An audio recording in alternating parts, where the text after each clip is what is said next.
All right, MMA Maniacs, it's time once again for your weekly MMA podcast called Split Decision, brought to you from the Ruloff Family Inc. Studios. Comcast? Dennis. We're going to have to edit that in post. Your weekly cockcast. Cockcast, there we go. Cheers. The Tussin. The Jaeger. Let's throw that off screen real quick. Broadcasting live. Not that. Not Dayquil. Do you got any Sprite? Broadcasting live from East Detroit. Merry Christmas. We are doing the Christmas show right here. As you can see this. Big thanks to our sponsors, MyMMAnews.com and StrongboardBalance.com. Bueller and Dodge from the Ruloff Family Inc. Studios. Ceiling Cat is watching you masturbate, Josh. I don't even know what the hell's going on anymore. Good old Ceiling Cat. Good old Ceiling Cat. We're going to go ahead and jump into some news. Are you a Basement Cat or a Ceiling Cat fan? Ceiling Cat?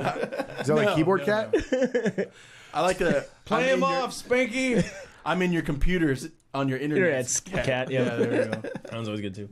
Chris Cyborg is tested positive. Flagged for a possible failed test. Yeah, for spinaroloctone. Spirulotone? Yes. Spirulotone. Pronounce it like a fighter's Are name. you saying her back is fucked up? Or Yeah. Spironolactone. Boom. Spironolactone. Spirulactone is a potassium-sparing diuretic that prevents the body from absorbing too much salt and keeps your potassium levels from getting too low. It's also when your body has too much aldosterone. Come on, man. Aldosterone? In your body. Some Jose Aldosterone. Jose aldosterone is a hormone produced by your adrenal glands to help you regulate salt and water balance in your body. is that like some Sylvester Stallone? Could be. I think we're onto something here. So she says that she was taking this. First of all, this is an out-of-competition test that she was tested for as a fighter in the UFC and Invicta. Which I was unaware of. I thought that her one fight in the UFC was a one-fight deal. 2 fights. So, yeah, two-fight deal. Twice. She's fought twice. I'm dumb. Anyway, so she says that she's been taking this under the guise of her doctor. She understands that it is a banned substance, but she's been using it as part of a therapeutic treatment due to her extreme weight cutting practices for her last 2 fights. She's been taking it since September. She openly admitted that, of course, after they busted her. No, it coming from her team though. It sounds like they already had it. They had already told USADA that. No, they didn't. That's what's come out now. Is that she says she's been tested 14 times since entering the program. After her last fight, she started taking it, which was in September. Now she is in the process of applying for a retroactive therapeutic exemption. So instead of applying for it first, she went to her doctor. Her doctor said, don't worry, I've dealt with the USADA before. You're going to be fine. We can get retroactive. You need to start taking this, which is the reason why she turned down the fight with Holly Holm. She said she couldn't fight till March because this is going to stay in her system for 90 days. So it had nothing to do with her needing 12 weeks to make weight. It had to do with the weight and because she said her body wasn't ready for her last weight cut. But it's because this doesn't get out of your system for 90 days. So she said, I'm already confident that their inquiry is not performance enhancing. She's hoping that, her experiences cutting weight are going to bring awareness to the dangers of extreme weight cutting, that she had to go through medical treatment and take this drug to be able to get her body back to normal, that nobody should be doing extreme weight cutting. And she's glad that, they created the 145-pound division for her to compete in at this point. The problem that she's going to have is A, when you first started taking this, or if your doctor said you need to take this, you probably should have notified the USDA. Of course. Also, when they came to take your pee... USADA. She's not a chunk of meat. Yeah. True. Well... well, she is, but... when they came to take the test... We all are. She could have said, hey, by the way, I've been taking this. She didn't. Until she was flagged, then she said, oh, yeah, by the way, I've been taking it because my doctor said so. Fake it till you make it. This is what they... to put a blanket on everybody who's in this game, they pretty much all fake it till they make it, till they get caught. Nobody's on any drugs in the UFC. Nobody's on any drugs in mixed martial arts whatsoever until they pop. I mean, we got guys pointing fingers at each other going, oh, see, I'm clean. You did drugs, though.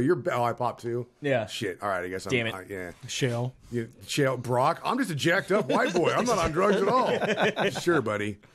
Now, the issue that's going to be having is she's trying to get a retroactive therapeutic use exemption for this. The only way you can do this is if the athlete would, this is from the USADA, the athlete would experience significant impairment to health if the prohibited substance or method was being withheld from the course of their training for a chronic medical condition. The therapeutic use of prohibited substance or method would produce no additional enhancement or performance, which might be anticipated by the state of return.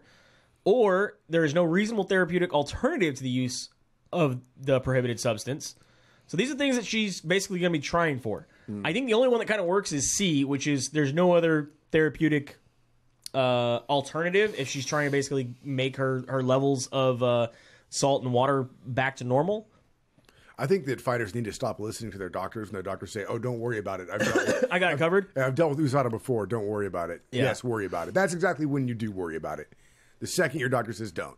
I mean, we talk about Chad Mendez. Remember, he was It's like when a chick says, "Don't worry cream, about it. right? I'm on birth control." Yeah. No, she's Worry. not. Guys, You know what we're worry. talking about, Korean correspondent? You know what we're talking about. We don't need a condom. It's all good. You need a condom.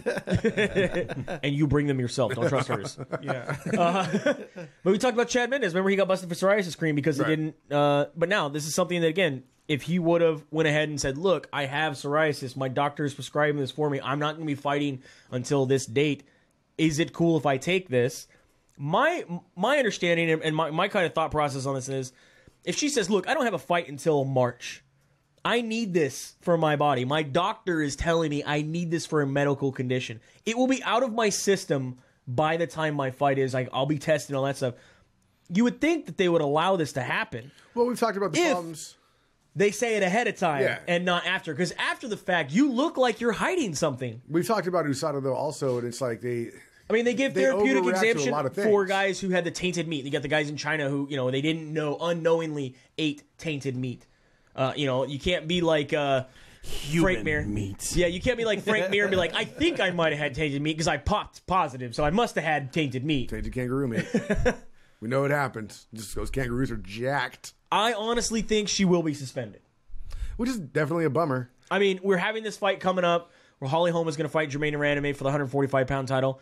The minute Cyborg comes back, she's taking that belt. I mean, I don't think it's out of anybody's mind. Any regular fan, any hardcore fan, anybody. I don't think that's out of the realm of what's going to happen. No, It's not at how all. long is she going to be suspended before she can come back and fight? Yeah. And it's not like it's forever because John Jones gets suspended all the damn time and he comes back and fights Yeah.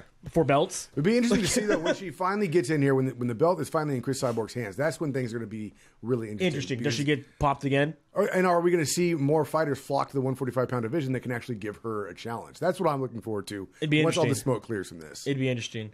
One fighter that is definitely okay with saying the drugs that he used, Cain Velasquez, just came out and said he uses CBDs to fight pain. Yep. Going into his fight at UFC 207. Now, it does have cannabinoids, which is in cannabis, which is Really? cannabinoids now in cannabis, yeah, which is illegal to have in competition. So 6 hours before his fight, 6 hours during his fight, 6 hours after his fight. If your fight was 6 hours, I guess. That's what they said. It's like 6 hours before, during, and after. It's like the old school UFC rules. But otherwise, it doesn't. He's allowed to use maybe it. they're going off the old Nick Diaz, thing, because you might fight again within 6 hours in the back or at a hospital. This is true. This is true. I don't think Cain Velasquez is fighting anywhere, so I'm wondering- anytime because he's injured all the goddamn No, but I'm time. just thinking. So when Nick, There's fought, rumors he's not even going to fight here. So No, when supposedly that's false. Right, I've heard both back and forth. Right, We have Javier Mendez showing. Look, I got video of him running right now. Can you prove the timestamp, or did you just upload it today? Hell, Wani talked to somebody that said he was actually training jiu-jitsu right when that rumor came out. So Yeah. I don't know. So when he fought Joe Riggs in the hospital, they were still in competition. I think that he should get a win. Over Joe Riggs? Yeah. I mean, possibly. I know that there was police involved and he got tased and everything. But He should still get the win. That just for makes that. it he should interesting. get the win. He was in competition. Police taser match. I mean, There should just be an asterisk for that fight. I mean, that's a normal WWE thing anyway. It's a hospital taser match. I mean, it happens. Don't you remember shock fights? They were a thing for a while. Carlos Diego Ferreira accepts his 17-month suspension from USADA due to having the substance 7-keto-DHEA in his supplement. I know that keto can't be good. Yeah, it is an androgen receptor modulator with steroid-like properties. All right. We need to get a doctor on the show. That'll just complicate things even more. Yeah, we're still not going to understand what they're talking about. What else? It's we got like going keto. on? It's like ketamine, right? Sure, it's Special K. Special K. Oh, I like a Yep. little K every now and then. It's ketamine. It's like you have a complete disconnect from your body. It's like there's pain, but you don't register it as your pain. Damn. Registered to somebody I else's. feel bad for that guy. He would be registered as T-Pain. Invicta's added 3 fights to their January 14th card, which, according to the website I'm currently looking at, will happen in 29/17. Because someone doesn't know how to be an editor. These fights going down. Fucking Tron fights in Invicta. Blade Runner shit right here. Andrea KGB Lee versus Jenny Liwao at flyweight. Rachel Ostrovich over with Christine Misfit Ferreira at flyweight. Is that Brazil time? And Amy Montenegro against a couple shots to catch up. Celine Haga at strawweight. So 3 more additional fights added to that card. Cool. Should be a pretty good card. We have another fight announced. Alistair Overeem will be fighting Mark Hunt again at UFC 209.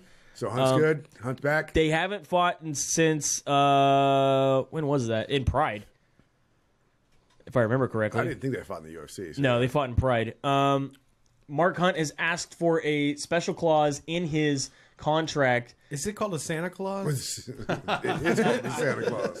It's got Tim Allen in it. It's a steroid clause, basically saying that if anybody fails the test, he will be given portion of the purse of his opponent. That's pretty smart. I mean, because the whole fight he's had right now is because it was never written in, so he can't get it. Right. So it says if anybody fails? Well, no. So, like, if he... That'd be awesome. That guy over there failed. Give me his money. Give me his money. Did you fight him? I don't care. Give me his money. Then I would just smoke a blunt right before I failed. Give me his money. So he's asked for this contract, or this clause to be put into his contract. Apparently, he's going to be getting it. I mean, he said, if I do not fight, it's not on me, it's on the UFC. Because I will not fight unless I have this clause. He's like, I fought 3 guys in a row that were on dope, on something. And he got nothing out of it. So he wants that in his contract. He got a lot of media time. Yeah. I mean, I know he thanked Jesus because he always does that. You're right. But he got a lot of media time out of this. His name has been in the press a lot because of this. I know it doesn't always translate into dollars, but most of the time it does. You're going to have a hard time, though, having a show in New Zealand or Australia, though, if Mark Hunt isn't on that card. You know, so there's definitely some pull there. And I'm not going to go against the guy and say that it's been bad what he's had to go through, and he was endangered. I do see that, but I mean, do you think? I don't know. I think a Jack Lesnar or an un-Jack Lesnar has the same. Still scary. Yeah. I mean, again, though, I got to give with Mark Hunt. I mean, he's had 3 fights in a row where the guys have been on steroids, and he's like, "Look, I just want tighter regulations. Like, there should be a bigger fine." Right, and I'm behind him on that. Or he should get something out of it. Or he should get something out of it. Look, the fight's now a no contest. Cool, that's fun, but I want money. Yeah. You know, this guy tried to end my life. I mean, this is the sport we're in, but he came in cheating. I get it. And Albert's listening. He said they fought in Dream. He wanted to make that clear. Dream 5. Yes, Dream 5. I'm with him there. And what you're saying about him having, he does have leverage in Australia and New Zealand, and that's probably why he's getting his way. So good for Hunt. I think it's I think he's like, I want it as a deterrent to protect me and other fighters. I'm pushing for this clause. I want to fight. I'm ready. The fight doesn't go ahead. It's not my doing. I will not fight without this clause. So we'll find out. I mean, so far the fight's still going. Mm-hmm. So we'll see if something comes out of it. Maybe it is something that's going on. Another weird announcement for a fight. Super weird. Rizin, the tournament continues. We'll be going on round 2. We have Mirko Cro Cop was supposed to fight Vanderlei Silva. Vanderlei Silva has pulled out of the fight. He said it's because he's injured. King Mo, who just won at Bellator, we'll go over those fights in a little while, is going to be stepping in and fighting Mirko Cro Cop. Bad move, but bad move for who? I think it's a bad move for King Mo. Yeah? Yeah. Left leg cemetery. Right leg hospital. Yeah, it's going to be pretty crazy. Stepping in for Shane Carwin, who was supposed to fight Amir Ali Bakbari. Coming out of retirement, and Shane Carwin is supposed to be coming out of retirement. Now he says that he has family obligations here in the United States. Obviously, they're going to be around New Year's Eve. He will not be going to Japan. Coming out of retirement, Heath Herring. What? The Texas Crazy Horse, who has not fought since he lost in 2009 against Brock Lesnar, will be fighting in Dream. Now, Fighting in Rizin. He has obviously a lot of experience fighting in Japan. He started over in Pride, where he gained a lot of fame, but just so odd. He's the one who knocked out that fighter that kissed him, right? Yep, that's him. Heath Herring had his day, but it's just weird. We're 7 years removed from Heath Herring. So odd. 7 years removed from this guy, and he's going to show up and he's going to fight? What? UFC 205, we had Conor McGregor become the first fighter to hold 2 belts simultaneously. However, on December 19th, we had King of the Cage, Warranted Aggression, and Juan, the Spaniard, Archuleta, became the first fighter to hold a belt in 3 divisions at the same time. It's amazing. He has until you find out he's the only fighter in all 3 of those divisions. On June 4th, he was stopped Chris Tickle in round 2 and got the featherweight championship. The next month, he took a 5-round decision over Jordan Griffin, got the lightweight championship, and now he just took a 5-round decision over Jay Borgen and got the bantamweight. So he's the 135, 145, and 155 pound champ. Wow. When's he coming over to the UFC? Go beat up Conor. I mean, what do you think about guys holding belts like this in multiple divisions? Similar to boxing, where it's like 5 pounds. This is 10 pounds apart. Yeah, you know how I feel about it. I mean, obviously, it's King of the Cage. I don't like him holding up the division, man. Obviously, it's King of the Cage, so they really don't have that many fighters, do they? I don't even want to get into that with you. Why don't you talk to your friend? No, he hung up on me last time. Literally just hung up the phone. Mid-sentence. Yeah. He didn't slam it or anything. I heard him calmly. I heard the end coming.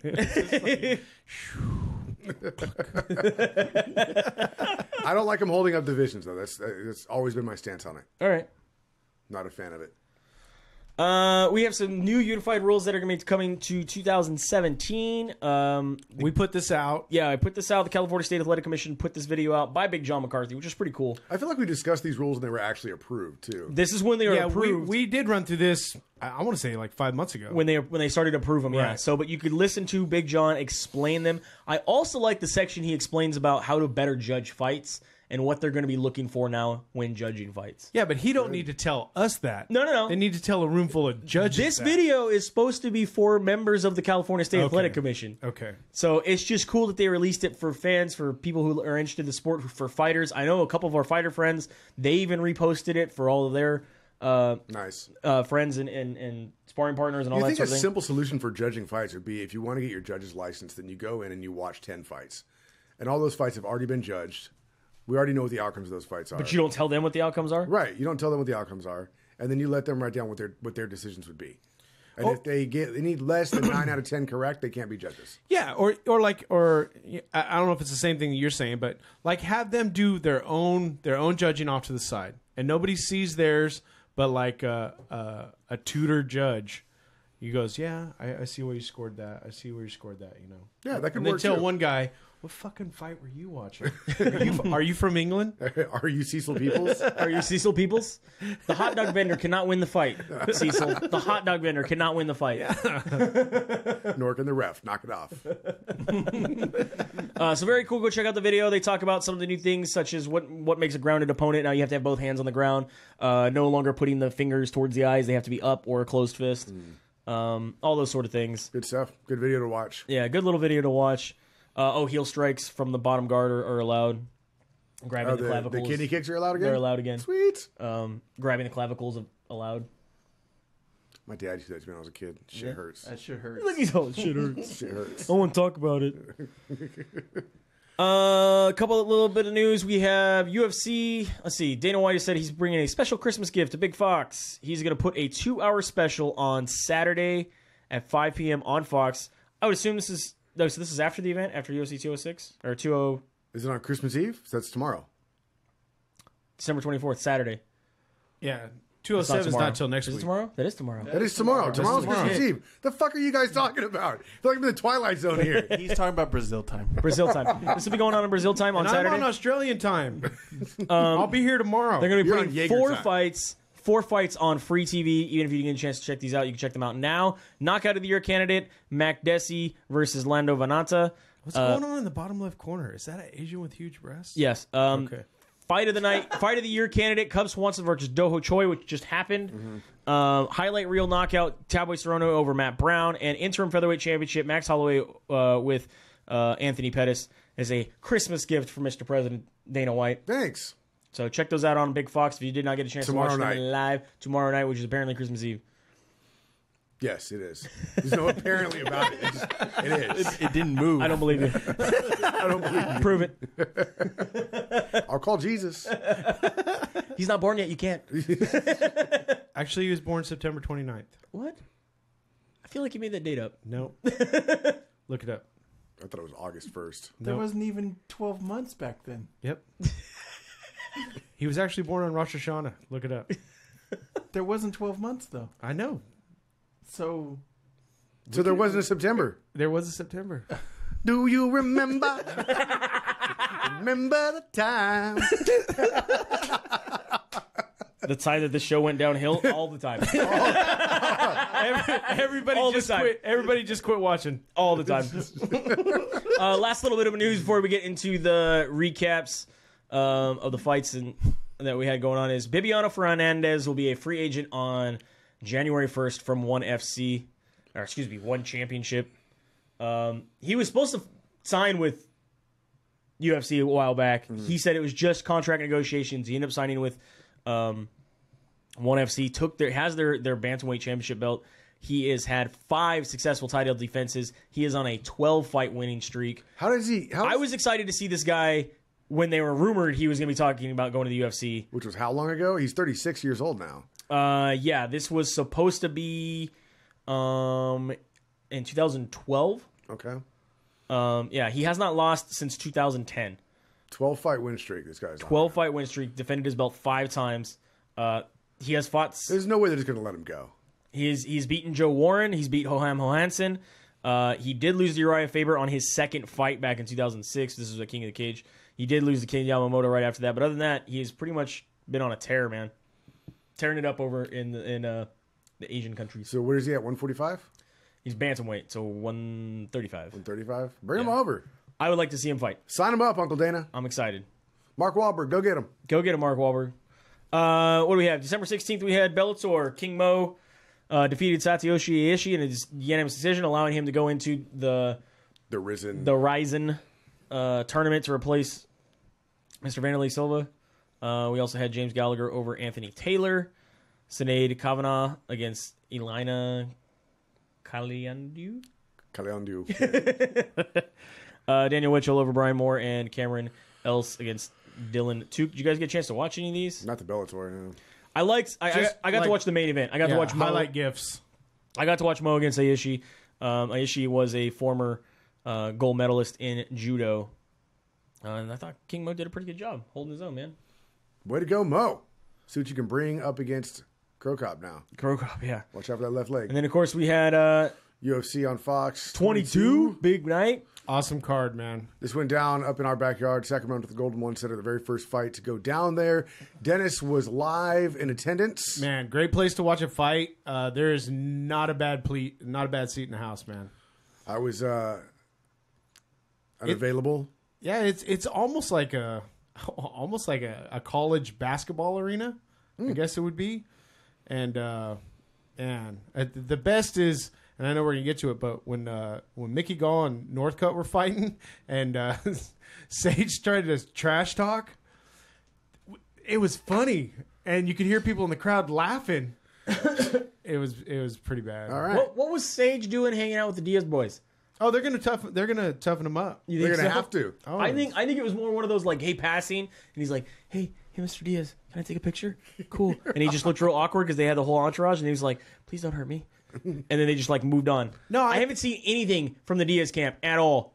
Anywhere. And Nick was all over fucking Snapchat that night with all kinds of random shit that he always does. Little bit emojis popping out of stuff. Yeah, and they let him close to the ring. I thought he had that Yeah, whole he can do couldn't whatever be. the fuck he wants. He's Diaz. Dude, he was right there. But I think. But I didn't see a thought single one of him with like Northcutt being like, yo, we're bringing him to the 209. I thought Richard Perez had already reached out months ago to work with Northcutt with his hands, bring him over here to Manchester. Just trying to help him. All I see To is try like, to help have him you ever out. seen that movie Get Hard? Well, Will Ferrell's about to go to prison for tax evasion or some shit. Oh, that Insider Get trading. Hard. Got it. I was like, whoa, yeah, yeah. It's got Kevin Hart and Will Ferrell, and Will Ferrell hires Kevin Hart to make him tough before he goes to prison. The scene where they turn his house into a prison and he has to run around practicing his trash talk and shit. That's what I see Sage Northcutt doing if the Diaz brothers were training him. Yeah, I will say. I think it's going to be more like Malibu's Most Wanted, where they're going to take him in and be like, go rob the store. We're not going to give him a real gun, though, right? Here, say these. Those are bad words. Those are bad words. I can't say those. All right, so we'll start at the prelims. He's talking about somebody's mother. That's horrible. Your women's bantamweights kick off the prelim card on Fox Sports 1. Leslie Smith up against Irene Aldana. What a great way to kick off the night, too. And that was a badass fight, I thought it was a great fight. Good for Leslie Smith. I really thought she was going to finish her in the second. But, I mean, this is almost pretty much what happened with Araya, too. First of all, I'm really excited that Eddie Wineland beat Takeya Mizugaki. That was an amazing fight. That was an old school fight. Oh, yeah. I got to watch that on a replay. Dodge's a big old school fan. Yeah. And then we had Josh Emmett up against Scott Holtzman with the unanimous decision in favor of Josh. Again, I thought that was a really good fight. You know, we had a lot of decisions on the undercard, but I thought that was a great fight. Oh, yeah. And there were so many Emmett fans there. There were more people in Emmett shirts than there were in Faber. Wow. Yeah. And then we had Alex Morano going up against James Moonsari. I thought this was also a pretty good fight. I thought Moonsari could have done a little bit more. He lost it after the first round. Yeah, he just seemed out of it the rest of the fight. And then it kind of went downhill, in my opinion. Like when we had Kobe Covington go up against Brian Barberena, the fight was kind of lackluster, in my opinion. Yeah, after watching the Leslie Smith and Emmett, the next two fights, and then you're like, the next two fights seemed like slow motion. And Mizuto Hirota up against Cole Miller. What the fuck happened to Cole Miller, man? Dude, he's not happy to be there. He had nothing. He's not happy to be there. He is not happy to be there. Neither one of those guys. Mizuto came in there. He was all buff and shit, and he couldn't even handle, dumpy Cole Miller. Dumpy Cole Miller, who would rather be at home playing video games or something. Dude, he was. Didn't want to be there. Dude, they booed from the beginning of the second all the way to the end. I don't know if you could hear it, but they booed. You could definitely hear booing. Yeah, I was booing. I was booing in my living room. I was telling Caitlin, like, oh, Cole Miller, talking about his days in the Ultimate Fighter when it was him and Joe Lauzon, and they had a great fight in the Ultimate Fighter. Basically started their careers together in the UFC after J-Lo obviously knocked out Jens Pulver. That was his first fight in the UFC. Then he went on the Ultimate Fighter with Cole Miller. Both these guys were evenly matched, had equal builds, great jiu-jitsu fighters, good stand-up. And then Joe Lauzon goes on to be one of the most exciting fighters ever in UFC history, winning they bonuses. They call it the Lauzon Award now. Yeah, exactly. The Lauzon money. And then Cole Miller comes and just takes a big old shit in the middle of the fucking ring at UFC on Fox 22. Pay for it by watching Fox. And then Paul Craig finally gets a submission on the undercard up against Luis Enrique de Silva. Fought two guys. That's amazing. Gets an armbar at a minute 59 of the second round. So good job, Paul Craig. And then jumping onto your main card here, Alan Jobin. Over he kept saying it differently. Mike Perry. Mike Platinum Perry could not put it together, man. No, and in the second round, Jabon hit Perry with something, and it sounded like, when one of the Venus sisters serves? No. I was like, that just come out of Mike Perry? What happened? Nothing happened. He couldn't put a single combination together and just... No, and he tried his trash talk too. He kept telling Jabon, come on. Especially in the third, and Jabon was like, I ain't doing shit. I already beat you. I already beat you. Yeah, he's done. I already beat you the first two rounds. Yeah. Leg kicks were super helpful in that fight. It was just a good showing by Allen, for sure. And, Mike Platinum Perry gets his first loss on his record, but, now you see where the holes in your game are, dude. Mm-hmm. So pick it up. Uriah Faber has his very last fight in his own backyard. As of this point in time, he has officially retired up against Did you get chills? Oh, when he knocked down Prickett in the first, everybody went ape shit. We thought it was over. You could have just picked him up out of the ring and it was over. They just carry him out like Rudy. That's my question to Uriah. If we ever get to talk to him, Pickett's sitting there like, what the fuck, man? I'm still in this, right? Where are you guys going? Why is it over? I'm right here. But why didn't he jump on Pickett? I don't know. I want to know that because he towered over him and looked down at him like Muhammad Ali, you know. And then the referee was Big John was like, "Oh, you got to keep fighting. You gonna hit him? Oh, it's not. Oh, it's not over." Right. I thought this was my Sports Illustrated moment. Okay. And then they go on to fight for 3 fucking rounds when, like, literally it should have been over in 30 seconds. Right. Bizarre. But good for Uriah Faber getting a big win in his backyard up against Brad Pickett. Was one hell of a fight, man. Wow. He says he would like to be the go-between between the UFC and possibly one of the unions that are trying to happen. He says the 3 unions is dumb. He doesn't understand why there's 3 unions. But he would like to be, especially because he's also friends with Emmanuel Ari, right? Yeah, the agent who owns. Oh, okay. I mean, he's good friends with him. He trained his son in jiu-jitsu. He says that I would be okay with being kind of a go-between. The liaison. Helping liaison and get fighters more rights. Jumping off from there, we have Mickey Gall gets a big win submission, rear naked choke over Super Sage Northcutt. Wow. Who will not be shaving his head. Nope. Yan can cook, man. Who knew?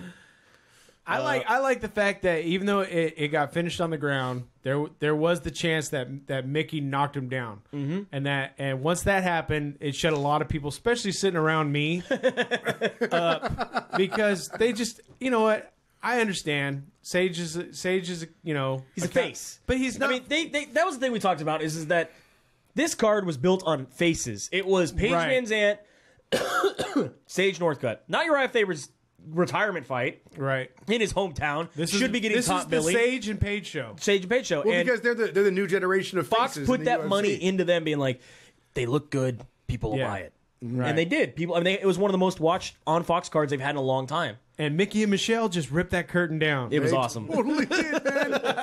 Hey, yo, good for Mickey Gall. I mean, Mickey Gall makes his debut in the UFC against fucking CM Punk. Yeah, CM Punk. He called out, by the way, Dan Hardy after the fight. Dan Hardy has come out and said, bro, I really appreciate it. It's cool. But I'm way older than you. I want a veteran. I don't want you. You're on your way up. Like, I don't want to ruin that for you. Let me fight a veteran for my last fight and do whatever. And then you know, thanks for the call out. And Gall was like, okay, cool. Thanks, Dad. Buddy. Thanks, Dad. But the same thing about this guy, Mickey Gall, he gets CM Punk as his first fight. Everybody, it's like, of course he's going to fucking beat CM Punk. Yeah. Nobody even questioned that. But then he goes up and he fights a legitimate fighter in Sage Northcutt, who, yeah, maybe Sage. Okay, let me stop. Let's stop though right here. How legitimate, especially after this loss, how legitimate of a fighter is Sage Northcutt? Well, he was, okay, this is his second loss in a row, right?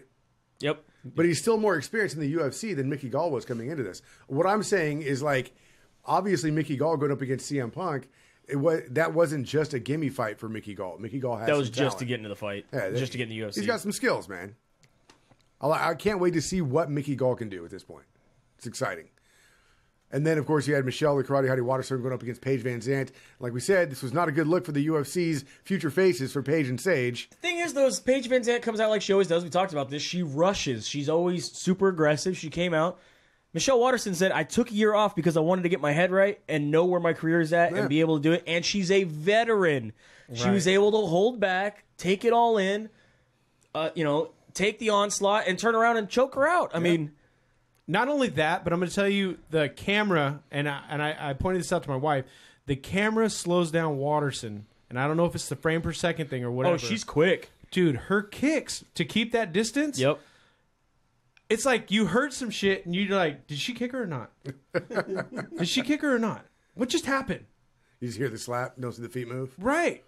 And that's how she kept the distance. She kept Paige away from her. Every time it looked like Paige was going to shoot on her or do some shit, she would kick her in the chest or kick her right in the gut area and be like, no, that's not going to happen. I mean, she's been training karate since she was 10 years old. They said she was a black belt in American freestyle karate for a long time. It's not like she did. I mean, kind of like Sage. Sage had, a karate background. She's had previous martial arts experience. Not only that, but she did fight in kickboxing. She's had way more fights. She, I really think Paige kind of underestimated her, and she paid for it. She definitely paid for it. She definitely paid for it in the first round. At 3:21 of the first round, she got choked out by Michelle the Karate Hottie Watson, who's also already been challenged by somebody else in the women's division. I can't remember who it was though. And you could feel the air leave because everybody was pumped off Araya. And then, I don't want to say it deflated everybody with Sage losing, but then when she lost, everybody's like, oh. Yeah. I'm leaving. Well, now what? Everybody thought they were making some easy money off Paige. Nope. So next week, we'll be here doing an early show. I believe Wednesday afternoon is going to be the day where we're going to look ahead to UFC 207, which is actually going down on Friday next week because they couldn't do it on Saturday because all the fighters are going to be partying for New Year's Eve. Yeah. That'll be Brandon's Valentine card. I believe that's my Easter card. Okay. Easter card. Possibly, depends on how drunk I get, my St. Patrick's Day card. But apparently tomorrow is not Christmas Eve. No. Our dates are all messed up. Thanks for listening. And, of course, you can find us anywhere podcasts are broadcast. Check out strongboardbalance.com. Get on board. Change the way you work out. Strongboardbalance.com or their Instagram where you can try to win one. Also, mymMMAnews.com. Is it Kwanzaa tomorrow? Is Kwanzaa tomorrow? Hanukkah starts tomorrow. When's Kwanzaa? Or does Hanukkah start today? No, sir. I know Festivus is today. Hanukkah already started. No, Hanukkah runs almost concurrently with Christmas and New Year's this year. Oh, really? Yeah. Oh, it moved. Festivus is today. I know that. I Yeah. saw that. So maybe Hanukkah starts tomorrow. Maybe Gotta that's get my what it is. Festivus poll. So anyway, I got a Festivus poll for you. happy fucking holiday season with all of these things going on at once. And yeah, anything else? I think it's Diaz a we festive trust. poll, but SplitDecisionMMA.com, SD_MMA on Twitter and Instagram, Split Decision MMA Podcast on Facebook. And from the Ruloff Family Inc. Studios, happy holidays. It is Bueller and Dodge saying have a good night. We'll see you at the fights.